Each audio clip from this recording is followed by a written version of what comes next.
Auzubillahiminash-shaytanir-rajim. Bismillahirrahmanirrahim. Today's date is 11/9/2020 and we have to talk about cricket, race and religion. As you all of know that yesterday we talked about the spread of cricket, how cricket was spread all over the world. Before that, football and hockey was the international game. After that, the cricket also became the international game. But first it was played in the colonial eras where the British already conquered or ruled those areas. Only the cricket was being played. So today we have to talk about the cricket, race and religion. As you all of know that cricket has no race, no religion. First we will talk about we will see the history of the cricket. After that we can get the conclusion what is cricket, race and religion. So cricket in colonial India was organized on the principle of race and religion. Cricket जो colonial India में आया ये organise किया गया था एक principal एक race और रिलीजन के लिए, ठीक है, रेस और रिलीजन को लेके. The first record we have of cricket being played in India in from 1721. जो फर्स्ट रिकॉर्ड हमें मिला है क्रिकेट के बारे में जब इंडिया में ये खेला गया है ये 1721 में हमें पता चला. मीन 1721 से स्टार्ट हुआ है क्रिकेट इंडिया में. An amount of recreational cricket played by English sellers in Cambay. जो अकाउंट जो ऑफ रिक्रिएशनल क्रिकेट का जो था जो इंग्लिश सेलर्स खेला करते थे कैम्बे में.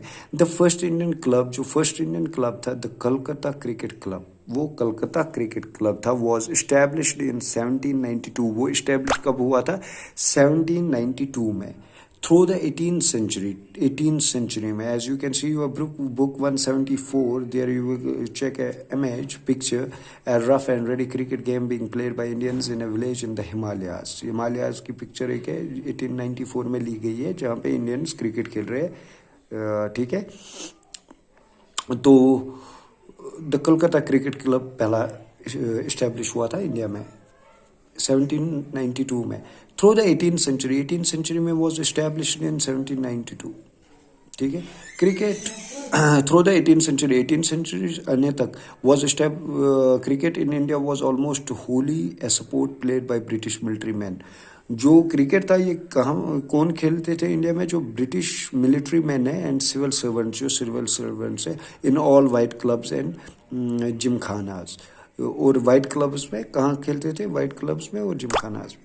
Playing cricket in the privacy of this clubs were more than just fun.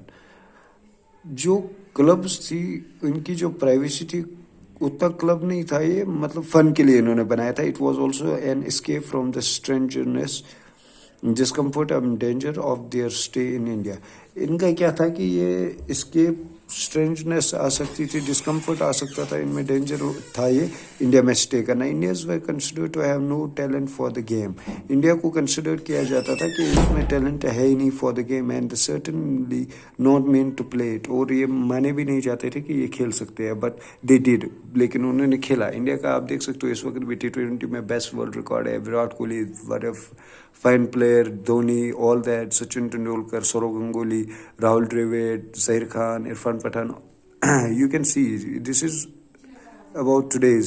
Now you can, if you go to past 1983 when India won the World Cup, Kapil Dev, Sunil Gavaskar, many legends were there in the cricket. But unfortunately before that, before 17th and 18th century, they were thinking that Britishers were thinking that India can't play any games, they have no talent of it, they can't play, but they play it. The origins of Indian cricket, that is cricket played by Indians, are to be found in Bombay, and the first Indian community to start playing the game was the small community of Zoroastrians. जो origin है Indian cricket का वो कहाँ खेला जाता था? पहले बम्बई में खेला जाता था. और जो इंडियन कम्युनिटी है उन्होंने स्टार्ट किया गेम खेलना स्मॉल कम्युनिटी में, जैसे ज़ोरोस्ट्रियंस में, द पेरिस में ये जगह है.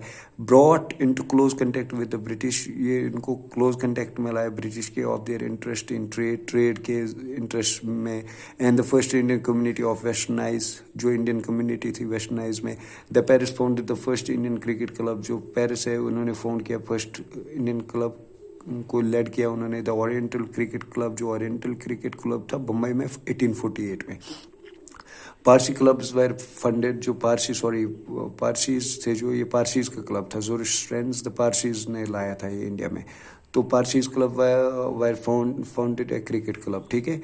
तो यही चीज़ थी, उन्होंने फंड किया क्रिकेट को, उन्होंने स्पॉन्सर किया पारसी बिजनेसमैन ने, टाटाज और वेद्स ने, जैसे टाटाज और वैदीज है, उन्होंने क्रिकेट को इस्टेब्लिश किया इंडिया में। The white cricket elite in India offer to no help to the enthusiastic Parsis. जो वाइट क्रिकेट इलाइट था इंडिया में, उन्होंने ऑफर की हेल्प एंथुसियास्टिक पारसीज की। In fact there was a quarrel between the Bombay Gymkhana, a whites only club, and Parsis cricket over the use of a public park.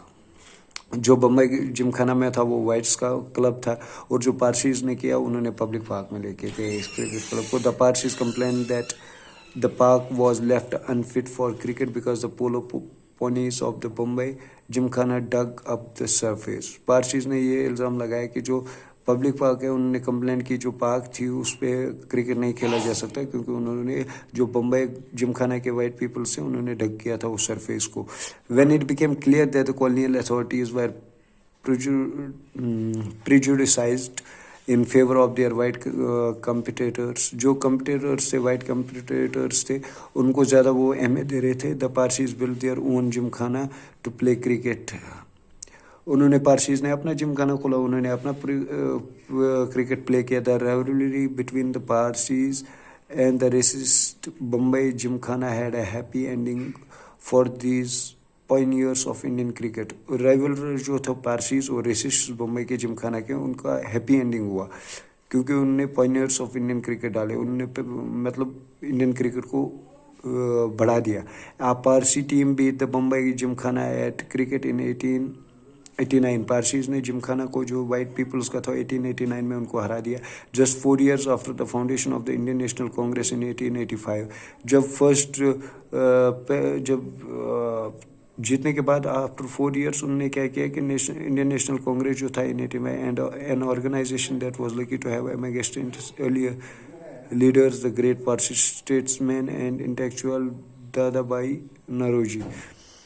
तो उससे ये benefit हुआ, जो लकी इसलिए थे कि जो अर्ली लीडर्स थे, ग्रेट पारसीज में स्टेट्समैन थे, और जो इंटेलेक्चुअल दादाभाई नौरोजी जो थे, उनकी वजह से ये बढ़ने लगा। The establishment of the Parsi Gymkhana became a precedent for other Indians who in turn established clubs based on the idea of religious community।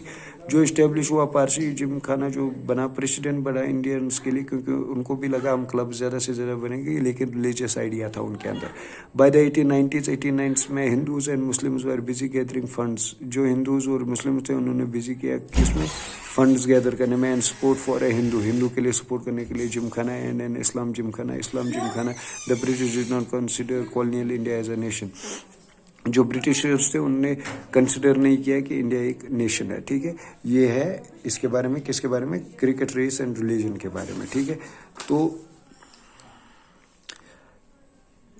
you can see they saw it as a collection of castes and races and religion communities। उन्होंने देखा कि ये cast है, races है, religion है, यहाँ में उन्होंने खुद को क्रेडिट दिया, यूनिफाई किया सब कॉन्टेंट्स में। 19th सेंचुरी में मैनी इंडियन इंस्टीट्यूशन जो थे और मूवमेंट्स थे, वो आइडिया था रिलीजियस कम्युनिटी का। कॉलोनियल स्टेट ने इनकरेज किया था डिविजन्स को, वो जल्दी रिकॉग्नाइज कर रहे थे कम्युनल इंस्टीट्यूशंस को। For example the governor of the Mumbai जो थे, presidency while dealing with an application for the Islam Gymkhana के लिए उनके पास एप्लीकेशन आई थी for land on Bombay sea front road पे जो लैंड थी उसके लिए आई एप्लीकेशन कि हम यहाँ पे क्लब बनाना चाहते हैं। We can be certain that in the short time we shall get a similar application from some Hindu Gymkhana also. उनको लगा कि हमें अभी सिमिलर एप्लीकेशन आएगी फिर जिमखाना, हिंदू जिमखाना से, फिर वो भी अपने लिए अपनी जगह मांगेंगे।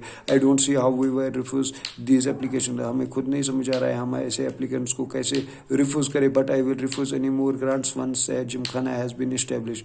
मैं कोई भी, उन्होंने कहा कि जो भी प्रेसिडेंट थे मुंबई के, उन्होंने कहा कि मैं रिफ्यूज़ करता हूँ वो सारी ग्रांट्स को जो भी जिमखाना के लिए इस्टेब्लिश करने के लिए बोल रहे हैं, बाई नेशनलिटी के साथ emphasis added. It's obvious from this letter the colonial officers regarded religious communities as separate nationalists. उन्होंने जो ब्रिटिश कॉलोनिस्ट्स थे उन्होंने समझा कि जो है ये सेपरेट नेशनलिस्ट है, इन पे रिलीजन का थोपा जा सकता है. Applications that use it to the communal category is favored by the colonial state, whereas this letter shows more likely to be approved. तो उनको लगा कि ये तो रिलीजन बन गया, रिलीजन बेस पे बन गया, यहाँ पे नेशनलिज्म है ही नहीं कुछ, ये कोई नेशन है ही नहीं, ये कॉलोनियल अपने अपने एरा के बारे में बात कर रहे हैं. तो उन्होंने इस चीज़ के लिए बोला. फिर जो बम्बई के प्रेसिडेंट थे उसलिए उन्होंने इस्टेब्लिशमेंट के लिए उनको नहीं दिया परमिशन. तो ये था क्रिकेट, रेस एंड रिलीजन. इंशाल्लाह कल हम आगे पढ़ेंगे. इसके आगे जो पैराग्राफ्स रह चुके हैं ये आप पढ़िएगा अच्छे से. आज 11/9/2020 और जो क्रिकेट, रेस और रिलीजन के बारे में अपना इसको ध्यान से आप भी पढ़ लीजिएगा. अपनी बुक्स पे ध्यान दीजिए और सब टॉपिक्स को भी अच्छे से पढ़िए. अल्लाह हाफिज़, टेक केयर.